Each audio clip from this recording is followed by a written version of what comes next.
इसमें हम लोग आगे पढ़ेंगे। देखिए ये जो है पार्ट 2 है। मैंने कल आप लोगों को क्या पढ़ाया था, केमिकल रिएक्शन एंड इक्वेशन पढ़ाया था ना, उसका हम लोग आज पार्ट 2 करने वाले हैं। कल हमने पूरा अभिक्रिया के बारे में देखा था, अभिक्रिया किसे कहते हैं, उत्पाद किसे कहते हैं, अभिकारक किसे कहते हैं, उत्पाद किसे कहते हैं, समझ में आ रहा है ना। आज हम लोग देखेंगे types of reaction, types of chemical reaction. हम ये टाइप्स ऑफ केमिकल रिएक्शन के बारे में हम लोग देखेंगे। देखिए रासायनिक अभिक्रिया बहुत सारी प्रकार की होती है, जैसे देखिए संयोजन अभिक्रिया, वियोजन अभिक्रिया, ऊष्माक्षेपी अभिक्रिया, ऊष्माशोषी अभिक्रिया, ऑक्सीकरण, अनऑक्सीकरण, उसी को उपचयन अपचयन बोलते हैं, समझ में आ रहा है ना। ऊष्माक्षेपी होता है, ऊष्माशोषी होता है, रेडॉक्स अभिक्रिया होता है, समझ में आ रहा है ना। और भी बहुत सारा अवक्षेपण अभिक्रिया होता है। तो ये सभी अभिक्रियाओं को हम लोग धीरे धीरे एक एक करके क्या करेंगे, पढ़ेंगे। तो चलिए सबसे पहले हम शुरू करते हैं संयोजन अभिक्रिया। कौन अभिक्रिया? संयोजन अभिक्रिया। देखिए संयोजन का मतलब होता है कंबाइन होना। संयोजन का मतलब क्या होता है? कंबाइन होना। इसलिए इसको अंग्रेजी में कॉम्बिनेशन रिएक्शन कहते हैं, COMBI, कॉम्बिनेशन रिएक्शन। क्या बोलेंगे? Combination reaction. देखिए संयोजन अभिक्रिया को अंग्रेजी में बोलते हैं कॉम्बिनेशन रिएक्शन, समझ में आ रहा है। कंबाइन होता है। देखिए जब दो या दो से अधिक परमाणु या तत्व आपस में जब मिलते हैं तो वह क्या होता है? संयोजन अभिक्रिया होता है, समझ में आ रहा है। इसको लिख देते हैं, जब दो या दो से अधिक, जब दो या दो से अधिक, आपका क्या है, आगे बोलिए। दो या दो से अधिक पदार्थों के मिलने से, पदार्थों के मिलने से एक नए पदार्थ का निर्माण होता है, उसे संयोजन अभिक्रिया कहते हैं। क्या कहते हैं? संयोजन अभिक्रिया कहते हैं। देखिए संयोजन में दो गो पदार्थ मिलके एक पदार्थ बनाएगा, या एक से अधिक पदार्थ भी बना सकता है, समझ रहे ना। देखिए जब भी रासायनिक अभिक्रिया होती है ना, तो दो या दो से अधिक पदार्थ मिलते हैं या दो या दो से अधिक पदार्थ टूटते हैं, कुछ एनर्जी लॉस होती है, कुछ एनर्जी गेन होती है, तो उसे हम लोग क्या कहते हैं? अभिक्रिया कहते हैं। तो अभिक्रिया को देखिए संयोजन अभिक्रिया, जैसे C+O2, C+O2 ये मिलता है तो क्या बनाता है? CO2 बनाता है। क्या बनाता है? CO2 बनाता है। C+O2 मिलता है तो क्या बनाता है? H+O2 आपका क्या बनाएगा? H2O बनाएगा ना, ध्यान दीजिएगा। तो ये देखिए एक और एक दो पदार्थ मिलकर एक नया पदार्थ बना रहे हैं ना। तो जब दो या दो से अधिक पदार्थ मिलकर एकल पदार्थ का निर्माण करते हैं तो वो ऐसी अभिक्रिया को हम लोग कहते हैं संयोजन अभिक्रिया, ठीक है ना। देखिए यहाँ पे C+O2 समीकरण संतुलित है, ऑक्सीजन भी 2 है, कार्बन भी 2 है, सही है, ठीक है ना। यहाँ पे H2 है, यहाँ पे H कितना है? 1 है। H यहाँ पे कितना है? 2 है। H के यहाँ कितना है? यहाँ पे 1 है। तो समीकरण संतुलित कर दो, यहाँ भी 2 हो गया, यहाँ भी 2 है, ऑक्सीजन यहाँ पे 2 है, तो यहाँ भी ऑक्सीजन ये 2 हो जाएगा ना। ये कितना हो जाएगा? ऑक्सीजन यहाँ पे 2 है, ऑक्सीजन यहाँ पे 1 है, 2 यहाँ पे कर दें तो फिर यहाँ पे कितना हो गया? 2 यहाँ पे हो गया, 2 ये सही हो गया। 2 दूना 4 गो यहाँ पे होगा, तो 4 गो हाइड्रोजन यहाँ पे कर दो, अब हो गया समीकरण, क्या हो गया? संतुलित हो गया। देखिए ये अभिक्रिया क्या कहलाई आपकी? ये हो गया आपका संयोजन अभिक्रिया। एक और अभिक्रिया आप लोग देखिएगा, CaO plus H2O, CaO plus H2O, ये आपका क्या बनाएगा? CaOH का होल 2 बनाएगा। CaOH का क्या बनाएगा? होल 2 बनाएगा। तो यहाँ आप देखिए, जब यहाँ देखिए इसको बोलते हैं काली चूना। CO को क्या बोलते हैं? काली चूना। CO को बोलते हैं काली चूना। इसका उपयोग जो होता है सीमेंट निर्माण में या शीशा फैक्ट्रियों में किया जाता है, ठीक है। देखिए काली चूना का निर्माण उपयोग कहाँ का होता है? सीमेंट फैक्ट्रियों में या शीशा फैक्ट्रियों में किया जाता है, ठीक है ना। इसको काली चूना बोलते हैं, इसको भखरा चूना भी बोलते हैं। क्या बोलते हैं? भखरा चूना भी बोलते हैं, इसको काली चूना भी बोलते हैं, समझ रहे ना। जब यह जल के साथ अभिक्रिया करता है, जब यह किससे अभिक्रिया करता है? जल के साथ अभिक्रिया करता है, तो बनाता है CaOH का होल 2। ये है, देखिए ये समझ गया, इसको लिख लीजिएगा। देखिए ये है बिना बुझा हुआ चूना। ये CaO को क्या कहते हैं? बिना बुझा हुआ चूना कहते हैं। ध्यान समझिएगा, एक पॉइंट बता रहा हूँ। जब यह बिना बुझा हुआ चूना जल के साथ अभिक्रिया करता है तो बुझ जाता है कि नहीं बुझ जाता है? बुझ जाता है यहाँ पे। तो ये बुझा हुआ चूना हो गया। ये क्या हो गया? बुझा हुआ चूना। बुझा हुआ चूना। तो बुझा हुआ चूना को CaOH का होल 2 कहते हैं। कैल्शियम हाइड्रोक्साइड कहेंगे, OH को क्या कहते हैं, हाइड्रोक्साइड कहते हैं। तो CaOH2 हो गया, बुझा हुआ चूना हो गया, कैल्शियम हाइड्रोक्साइड हो गया। समझ आया आप लोग को? यही कैल्शियम हाइड्रोक्साइड देखिए, इसी का प्रयोग CaO है ना, यही CaO का प्रयोग लिखिए मत अभी, CaO, यही CaO का उपयोग हम लोग पुताई के इसी का काम करते हैं। देखिए चूना खरीद के लेके आते हैं, जो खरीद के लेके आते हैं वो क्या होता है, CaO होता है। पानी में मिला देते देखते हैं कितना हार्ड गर्म हो जाता है। गर्म होता है कि नहीं गर्म होता है, बहुत ज़्यादा गर्म होता है। हाथ डालिएगा तो हाथ जल जाएगा आपका, तो वह बुझ जाता है, तो बिना बुझा हुआ चूना बन जाता है। और इसी का उपयोग आप लोग दीवार का पेंट करने के लिए करते हैं। देख कोई आदमी दीवार का पेंट कराता है ना, है ना, तो इसी का उपयोग करते हैं। तो बताइए दीवार नहीं, ये पेंट है, दीवार का पेंट करने में चूना का जो प्रयोग किया जाता है। जो आदमी मतलब कि जिनसे पेंट का नहीं आता है वो अपना चूना कर लेते हैं। हम नहीं करवाए थे कोचिंग में, अपने नहीं देखा लोग।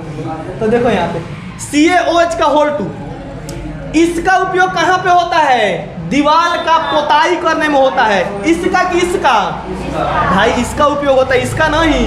ये तो खरीद के लेके आते हैं आप, पानी में डालते हैं तब ना बूझता है, तो इसका उपयोग आप चूना करते हैं। कुछ देर के बाद यह जो होता है CaOH का होल 2, CaOH का होल 2 वातावरण के कार्बन डाइऑक्साइड के साथ क्या कर लेता है, अभिक्रिया कर लेता है।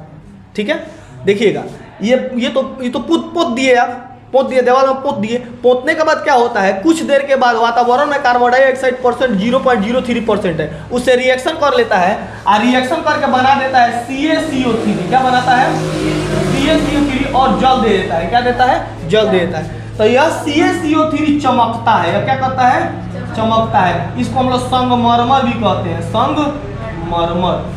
अरे समझ में, तो संगमरमर का फॉर्मूला क्या हो गया, CaCO3।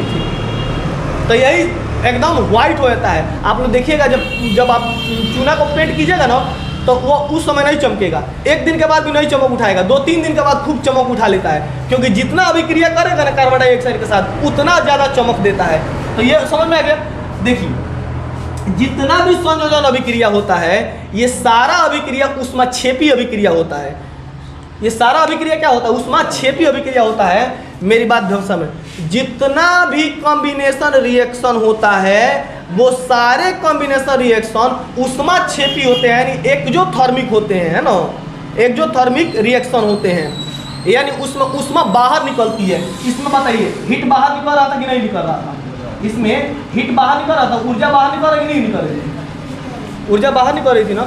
क्यों, क्योंकि कुछ ना कुछ इसमें जब जुड़ेगा तो कुछ एनर्जी आएगा, एनर्जी क्या होगी, बाहर निकलती है। समझ में आ रहा है ना। तो यहाँ भी आप लोग देखें ना कितना गर्म हो गया था चूना। तो जितना आपका संयोजन अभिक्रिया है वो सारा क्या होता है, एक्जोथर्मिक होता है, यानी ऊष्माक्षेपी अभिक्रिया होता है। ऊष्माक्षेपी अभिक्रिया वैसी अभिक्रिया को कहते हैं, देखिए यहाँ पे लिख देता हूँ, ऊष्माक्षेपी अभिक्रिया। इसको आप उतार लीजिएगा, मैं मिटा दे रहा हूँ, ठीक है। ऊष्माक्षेपी अभिक्रिया देखिए, वैसी रासायनिक अभिक्रिया, वैसी रासायनिक अभिक्रिया जिसमें ऊर्जा या ऊष्मा बाहर निकलती है, याद कीजिए मैंने आपको जो पढ़ाया था जयप्रक्रम, तो पढ़ाया था श्वसन एक ऊष्माक्षेपी अभिक्रिया है। श्वसन कैसी अभिक्रिया है, ऊष्माक्षेपी अभिक्रिया है, क्योंकि उसमें ग्लूकोज क्या हो रहा था, टूट रहा था। ग्लूकोज के टूटने से क्या हो रहा था, आपका CO2 और जल बन रहा था ना, तो एक प्रकार का वह कैसी अभिक्रिया थी, ऊष्माक्षेपी अभिक्रिया थी। इसको आप ध्यान में रखिएगा, ठीक है। प्राकृतिक गैस है ना, प्राकृतिक गैस जिसको हम लोग मेथेन बोलते हैं, CH4। प्राकृतिक गैस क्या होता है, CH4। तो क्वेश्चन आता है प्राकृतिक गैस कौन सी है, तो मेथेन इसको बोलते हैं। CH4 को क्या कहते हैं, मेथेन। CH4 को क्या बोलते हैं, जल्दी बोलिए, मेथेन। आगे पढ़िएगा, जब आप लोग हाइड्रोकार्बन पढ़ाएंगे ना तो उसमें बहुत ज़्यादा डिटेल से पढ़ाएंगे, लेकिन इतना जान जाइए आप, ध्यान दीजिए बोर्ड पे। प्राकृतिक गैस किसे बोलते हैं, मेथेन को। क्वेश्चन आता है प्राकृतिक गैस कौन है, मेथेन है। मेथेन का फॉर्मूला CH4। देखिए जब मेथेन को आप वायु में गर्म कीजिएगा तो भी एक प्रकार की ऊष्माक्षेपी अभिक्रिया होती है। यहाँ पे लिख देता हूं, मेथेन को वायु में गर्म करना या जलाना ऊष्माक्षेपीय अभिक्रिया है। ऊष्माक्षेपीय अभिक्रिया आप लोग समझ रहे हैं?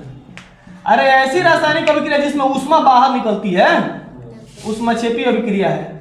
जैसे CH4, जब आप CH4 को ऑक्सीजन की उपस्थिति में जलाइएगा तो क्या बनेगा आपका, जल्दी बताइए। CO2 और जल बनेगा। क्या बनेगा? CO2 और जल बनेगा। ठीक है। जब मीथेन को आप ऑक्सीजन की उपस्थिति में जलाइएगा तो कार्बन डाइऑक्साइड और क्या बनेगा? जल बनेगा। और ऊष्मा क्या होगी? हीट रिलीज होगी। क्या होगी? हीट रिलीज होगी। यानी ऊष्मा क्या होती है? रिलीज होती है। तो ऊष्मा रिलीज होती है तो हम इसको तीर से ऊपर ऐसे दिखा देते हैं, समझ में रहे हैं? तो देखिए, अब इसको समीकरणों को हम लोग को संतुलित करना है। ठीक है ना? समीकरणों को क्या करना है? हम लोग को संतुलित करना है। ये आप देखिए, समीकरण संतुलित कीजिए तो समीकरण संतुलित है। यहाँ पे C 1 है, H यहाँ पे 4 है, H यहाँ पे 2 है, H यहाँ पे कितना है? 2 है। तो यहाँ पे एक काम करूँ, यहाँ पे H2 को हाइड्रोजन को 4 कर दो, तो 4 को हाइड्रोजन हो गया और 2 को क्या हो गया? ऑक्सीजन। 2 को ऑक्सीजन, एगो कार्बन, एगो कार्बन। एकदम समीकरण क्या है आपका? संतुलित है, कोई दिक्कत नहीं है। चलिए उतार लीजिए इसको, ध्यान दीजिए।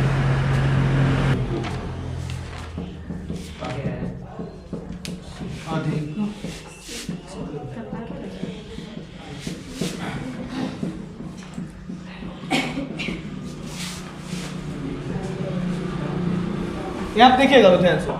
अब मैंने आपको संयोजन अभिक्रिया बता दिया है।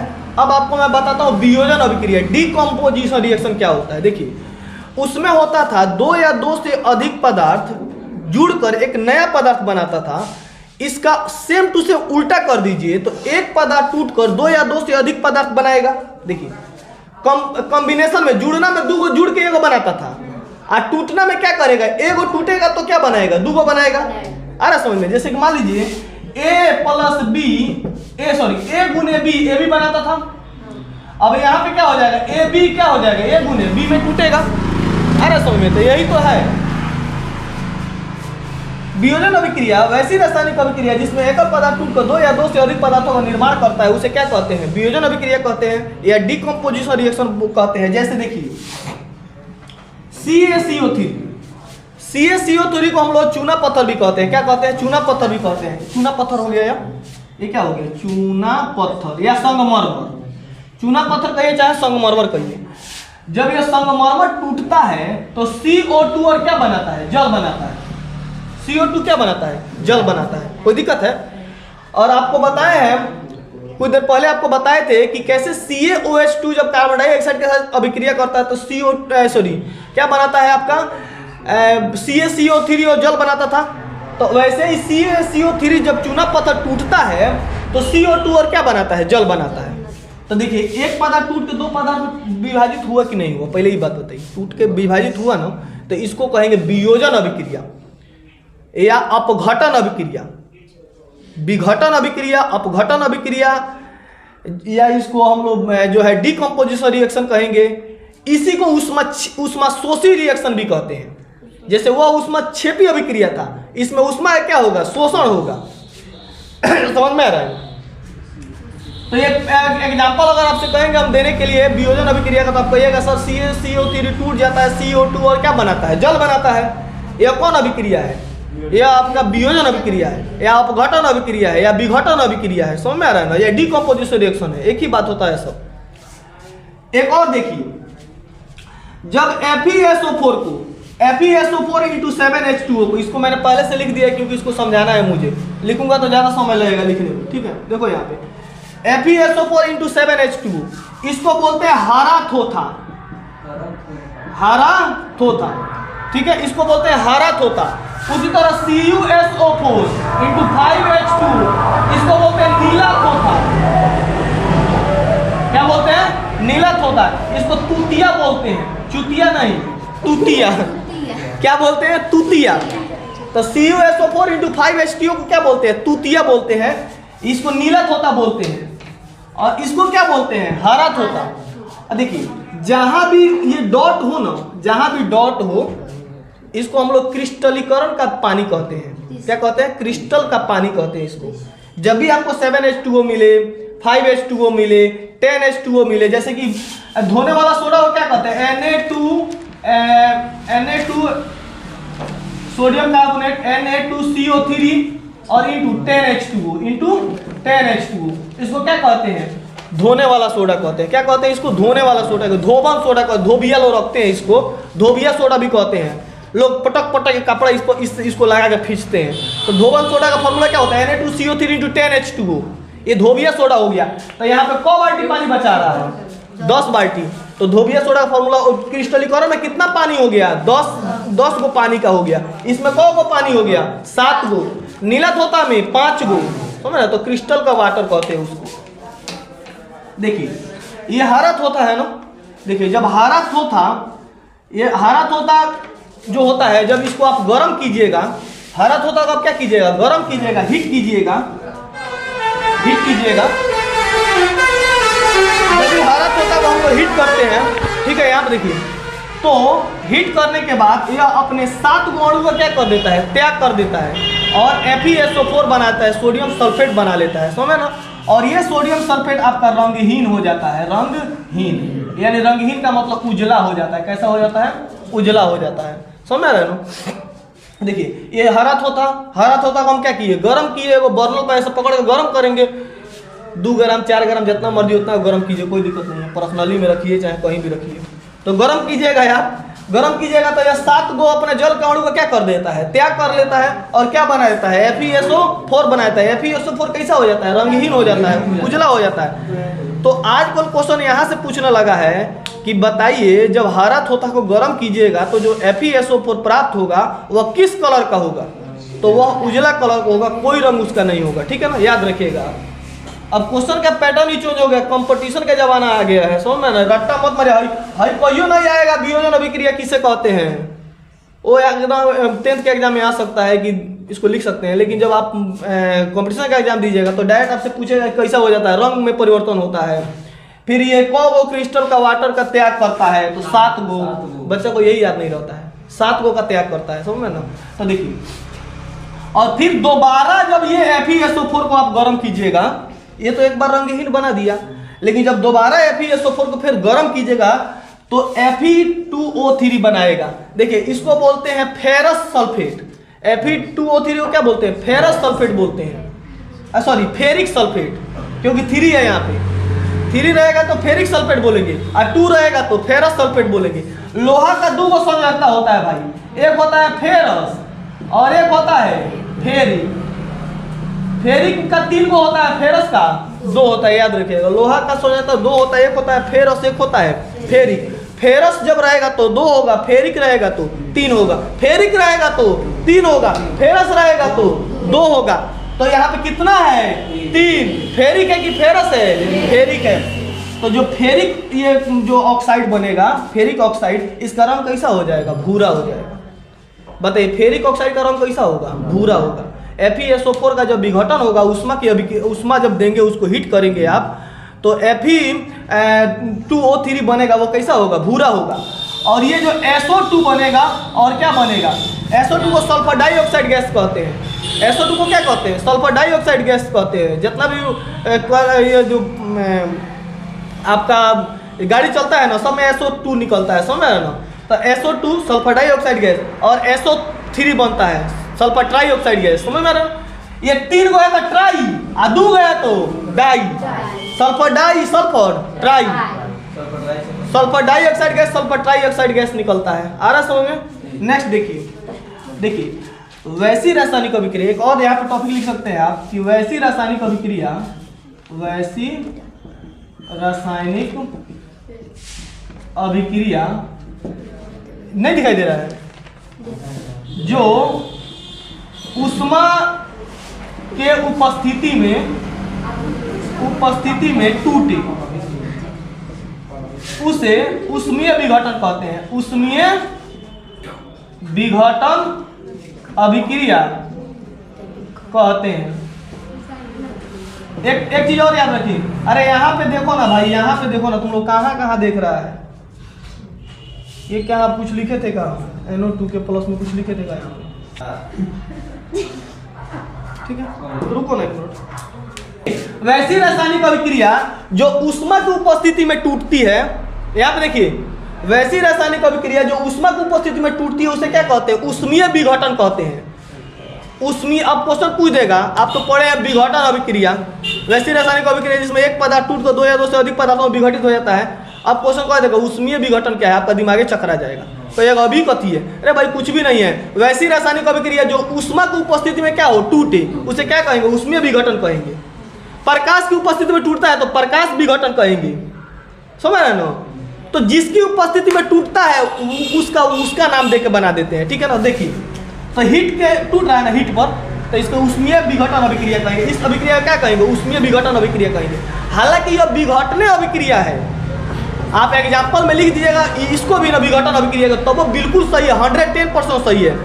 लेकिन अगर उसमें भी ज़्यादा आपसे पूछा जाएगा कि यह ऊष्मीय विघटन है कि प्रकाशीय विघटन है कि आपका प्रकाश संश्लेषण विघटन है, तो आप कहिएगा ऊष्मीय विघटन है, ठीक है ना? चलिए इसको भी देख लीजिए ध्यान से। यहाँ पे देखिए, एक एक ऑब्जेक्टिव क्लियर कर रहा हूँ। PbNO3, पीबी को कहते हैं सीसा, लेड नाइट्रेट, इसको क्या बोलेंगे? Lead nitrate. जब लेड नाइट्रेट को आप ऊष्मा की उपस्थिति में तोड़िएगा, किसकी उपस्थिति में? ऊष्मा की उपस्थिति में तोड़िएगा तो आपका लेड ऑक्साइड प्राप्त होगा। क्या क्या प्राप्त होगा? लेड ऑक्साइड प्राप्त होगा और NO2 और O2 गैस प्राप्त होगा, ठीक है?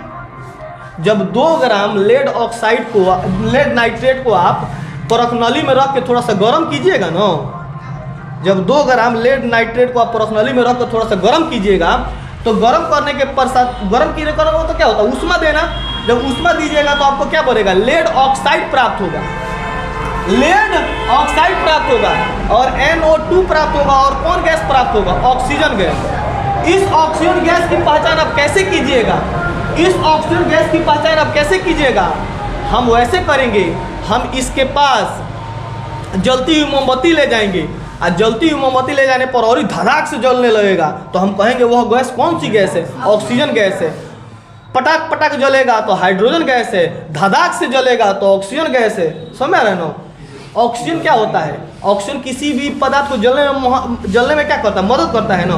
जब वहाँ पे ले जाएंगे मोमबत्ती को ना, जब मोमबत्ती और तेज जलने लगेगा तो समझिएगा गैस कौन है? ऑक्सीजन है। और जब कहेगा चटाक चटाक ऐसे करेगा तो वो गैस कौन सी है? हाइड्रोजन गैस है।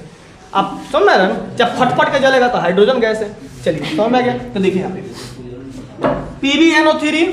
PbNO3 का होल 2 ऊष्मा की अभिक्रिया में तोड़े, क्या प्राप्त होगा? लेड ऑक्साइड प्राप्त होगा और कौन? NO2 प्राप्त होगा और ऑक्सीजन प्राप्त होगा। अब देखिएगा ये जो लेड ऑक्साइड होता है, क्वेश्चन पूछता है कि जब ये लेड ऑक्साइड होता है, जब ये गर्म रहता है तो लाल भूरा रंग का होता है। अरे गर्म है तो लाल रहबे करेगा भाई, उसमें तो कोई दिखते नहीं है। कोई भी चीज़ गर्म रहता है तो लाल होता है। तो ये जो लेड ऑक्साइड रहेगा जब गर्म रहेगा तो कैसा रंग का रहता है? लाल भूरा रंग का रहता है। और जब ठंडा हो जाता है तो पीला रंग का हो जाता है। तो बताइए, जब PbNO3 को आप तोड़िएगा, PbNO3 का होल 2 को जब आप तोड़िएगा, ऊष्मा दीजिएगा तो वो टूटेगा PbO में और NO2 बनेगा और ऑक्सीजन गैस बनेगा। ऑक्सीजन गैस का पहचान कैसे करेंगे बता दिया है हमने। और जो PbO प्राप्त होगा, जब गर्म रहेगा तो लाल भूरा रहेगा और जब आपका क्या हो जाएगा? ठंडा हो जाएगा तो कैसा हो जाएगा? वो पीला रंग का हो जाएगा। तो याद रखिएगा PbO का रंग कैसा होता है? तो पीला होता है। ये सभी अभिक्रियाएं ऊष्मा शोषी अभिक्रिया है, क्योंकि इसमें ऊष्मा क्या होगा? शोषण होगा। चलिए आगे और देखते हैं हम लोग आपको बताता हूँ कि जल का सूत्र H2O ही क्यों होता है, ठीक है ना? तो देखिए ध्यान से, जल का सूत्र H2O ही क्यों होता है, इसको देखिए ध्यान से। इसको प्रूफ करने के लिए मैं एक परखनली लूंगा, ठीक है ना? इसको प्रूफ करने के लिए मैं क्या लूंगा? एक परखनली लूंगा। परखनली एक शीशा का बना रहेगा। किसका बना रहेगा? शीशा का, जिसमें ग्रेफाइट की छड़ लगी रहेगी। किसकी छड़ लगी रहेगी? ग्रेफाइट की छड़ लगी रहेगी, ठीक है ना? और इस ग्रेफाइट की छड़, ये देखिए, ये यहाँ तक पानी भरा हुआ है, ये सब ये कथी है? पानी है, ठीक है ना? इसमें थोड़ा सा हम H2SO4 डाल देंगे, दो चार बूंद क्या डाल देंगे? H2SO4 डाल देंगे, जिससे कि अब विद्युत का क्या हो जाए? सुचालक हो जाए। चूंकि H2SO4 क्या होता है? विद्युत का सुचालक होता है द्रव अवस्था में ना। इसको हम एक बैटरी द्वारा यहाँ पे क्या करेंगे? जोड़ देंगे, ठीक है? यहाँ पे इसको बैटरी द्वारा क्या करेंगे? जोड़ देंगे। समझ में आ रहा है ना? देखिए ध्यान से, बैटरी द्वारा जब जोड़ देंगे इसको हम लोग, तो यहाँ पे देखिए, ये जो ये दिखाई दे रहा है, इसमें ये 2 छड़ लगा हुआ है। 2 क्या लगा हुआ है? छड़ लगा। और ऊपर शीशा का परखनली से ढक देंगे इसको। 2 शीशा का परखनली लिया के इसको क्या करेंगे? ढक देंगे। एगो यहाँ से परखनली लेकर ढक देंगे, एगो यहाँ से परखनली लेकर ढक देंगे। आई दोनों में कथी लगा देंगे? दोनों में छड़ लगा देंगे ग्रेफाइट का। देखिए एनोड जो होता है, एनोड जो होता है धन आवेश होता है, एनोड पर क्या होता है धन आवेश, और कैथोड पर ऋण आवेश। याद रखिएगा, एनोड किसका काम करेगा धन आवेश का, कैथोड किसका काम करेगा ऋण आवेश का। तो मान लीजिए कि ये प्लस है और ये क्या है माइनस है, तो ये प्लस है तो एनोड है और ये माइनस है तो कैथोड है। दो को पर देखिए यहाँ पे, अब इसमें ये 6 वोल्ट की बैटरी ले लीजिए, 10 वोल्ट की कोई भी बैटरी ले लीजिए, कोई दिक्कत नहीं है। 6 वोल्ट की बैटरी ले लीजिए, इसको विद्युत धारा प्रवाहित कीजिए। जब विद्युत धारा इसमें प्रवाहित करेंगे तो इसमें क्या हो गया, ये पूरे में हलचल पैदा हो जाएगी नहीं हो जाएगा। ये इसमें विद्युत का सुचालक है, पानी से अभिक्रिया करेगा, समझ रहे हो। तो पानी से जब अभिक्रिया करेगा विद्युत धारा जब प्रवाहित होगा तो टूटेगा, यह जल क्या करेगा टूटेगा। देखिएगा ध्यान से, जब जल है, इसमें जल है, जल में थोड़ा सा डाल दिया 2-4 बूंद H2SO4, विद्युत का टोटल सुचालक बन गया। ये टोटल पानी किसका सुचालक बन गया है विद्युत धारा का।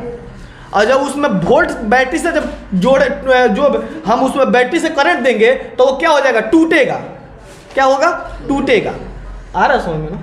जब यह टूटेगा तो देखिए जो ऋण आवेश है ना, ऋण आवेश इस पर 2 गुना मात्रा में, 2 गुना मात्रा में जो है ये आपका हाइड्रोजन उत्पन्न हो जाएगा, हाइड्रोजन हो जाएगा, समझ रहे ना। और 1 गुना क्या हो जाएगा आपका, ये हो जाएगा ऑक्सीजन।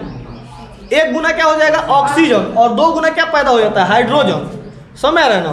तो इसकी पहचान इसलिए करते हैं, इसके पास हम ये बुलबुला इसमें उत्पन्न होगा। क्या उत्पन्न होगा इसमें बुलबुला, पानी का इसमें क्या उत्पन्न होता है बुलबुला। और यही बुलबुला के पास जब हम जलती हुई मोमबत्ती ले जाएंगे, तो जब इसके पास ले जाएंगे है ना, तो ये क्या है हाइड्रोजन है ना, तो ये फटफट के जलेगा। तो जब फटफट के जलेगा तो जान जाएंगे कथी है हाइड्रोजन गैस है। और जब और तेज कर देगा तो समझ जाएगा वो कौन गैस है ऑक्सीजन गैस है। तो इसलिए जल का फॉर्मूला कितना होता है H2 होता है, क्योंकि 2 भाग हाइड्रोजन पर जमा हो जाता है और 1 भाग ऑक्सीजन जमा हो जाता है।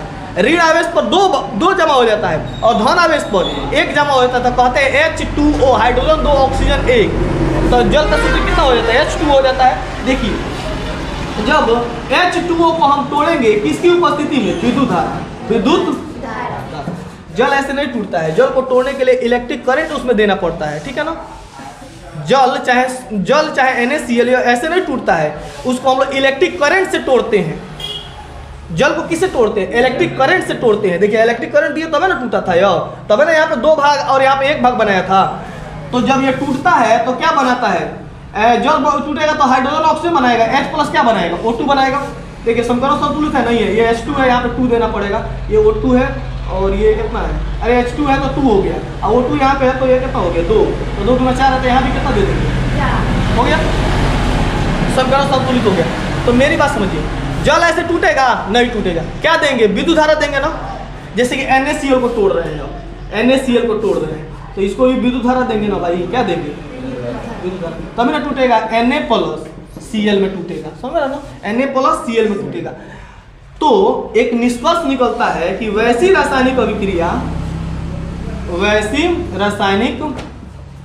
अभिक्रिया जो विद्युत धारा की उपस्थिति में ब्रोक हो यानी टूटे उसे क्या कहेंगे, उसे विद्युत अपघटन कहते हैं, विद्युत अपघटन अभिक्रिया कहते हैं। कुछ देर पहले मैंने आपको नहीं बताया था, उष्मा की अभिक्रिया में घटे तो उष्मीय विघटन अभिक्रिया, विद्युत धारा की उपस्थिति में टूटे तो क्या है विद्युत अपघटन अभिक्रिया, प्रकाश की अभिक्रिया में तो प्रकाश अपघटन अभिक्रिया। तो ऐसे आगे हम लोग पढ़ेंगे। तो क्वेश्चन पूछेगा कि जल का टूटना कैसी अभिक्रिया, विद्युत अपघटन है कि प्रकाश अपघटन है, तो विद्युत अपघटन है। NaCl कैसे टूटेगा, विद्युत धारा दिया जाएगा तो ये एक बात आप लोग याद रखिएगा। चलिए आगे हम लोग नेक्स्ट डे पढ़ेंगे।